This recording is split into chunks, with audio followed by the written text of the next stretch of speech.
బాగున్నారా? నేనైతే చాలా బాగున్నానండి. ఈరోజైతే నేను ఇంట్లో చికెన్ గ్రేవీ కర్రీ చేశానండి.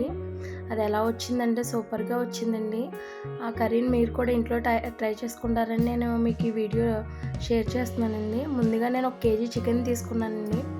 అందులో కొంచెం సాల్ట్ వేసుకుని శుభ్రంగా 2-3 సార్లు అయితే ఆ చికెన్ని కడిగేసుకున్నానండి. అందరూ ఎలా ఉన్నారండి? బాగున్నారా? ఎలా ఉన్నారో కమెంట్ చేయండి. శుభ్రంగా కడిగేసుకోవాలండి చికెన్ని. నీళ్ళు లేకుండా చేసుకుని చికెన్ని అందులో ఒక 1/2 స్పూన్ పసుపు, నేనైతే 3 స్పూన్స్ కారం వేసానండి.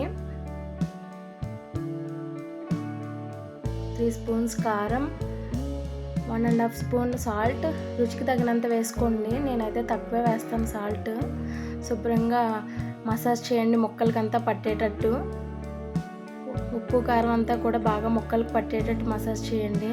నేనైతే ఒక మిక్సీ జార్లోకి అల్లం, వెల్లుల్లి, ధనియాలు, జీలకర్ర, 5 యాలకులు, రాతి పువ్వు, లవంగాలు,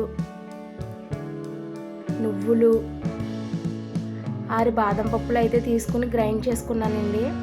టేస్ట్ కోసం చాలా బాగుంటుందండి. ముందుగా పొయ్యి వెలిగించుకుని దానిపై బాండి పెట్టుకుని ఆయిల్ అయితే వేసుకోవాలండి. కొంచెం షాజీరా ఉంటే షాజీరా వేసుకోండి టేస్ట్ కోసం. తర్వాత కొంచెం 4 పచ్చిమిర్చి ముక్కలు అయితే వేసుకోండి. తర్వాత ఉల్లిపాయ ముక్కలు వేసుకోండి. ఉల్లిపాయలు బాగా గోల్డెన్ బ్రౌన్ కలర్లోకి వచ్చే వరకు వేయించుకోవాలండి. తర్వాత మనం మ్యారినేట్ చేసుకున్న చికెన్ అయితే అందులో వేసుకోవాలండి. వేసుకుని ఆ చికెన్లో వాటర్ అంతా వచ్చేసి మగ్గిపోయే వరకు మనం దాన్ని బాగా వేయించుకోవాలండి. చికెన్ అయితే అప్పుడే టేస్టీగా ఉంటుందండి.